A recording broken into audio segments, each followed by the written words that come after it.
মুন্সিগঞ্জের পশ্চিম মুক্তারপুর এলাকার ideal textile মিলে বিদ্যুতায়িত হয়ে মিঠুন কুমার পাল নামের এক শ্রমিকের মৃত্যু হয়েছে। এই ঘটনায় আশরাফুল নামের এক শ্রমিক গুরুতর আহত হয়েছে। তাকে উন্নত চিকিৎসার জন্য ঢাকা মেডিকেল কলেজ হাসপাতালে প্রেরণ করা হয়েছে।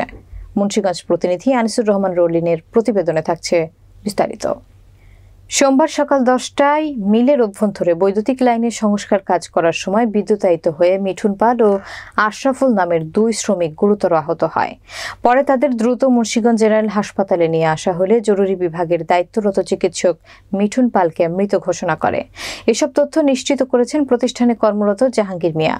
এ বিষয়ে মুন্সিগঞ্জ জেনারেল হাসপাতালের জরুরি বিভাগের চিকিৎসক ডক্টর এস.এম. ফেরদৌস জানান, হাসপাতালে নিয়ে আসার আগেই তার মৃত্যু হয়েছে। বিদ্যুতায়িত হয়ে তার শরীরের বিভিন্ন অংশ পুড়ে গেছে বলে জানান তিনি। নিহতের বাড়ি লক্ষ্মীপুরের রামগঞ্জ উপজেলায় বলে জানা গেছে।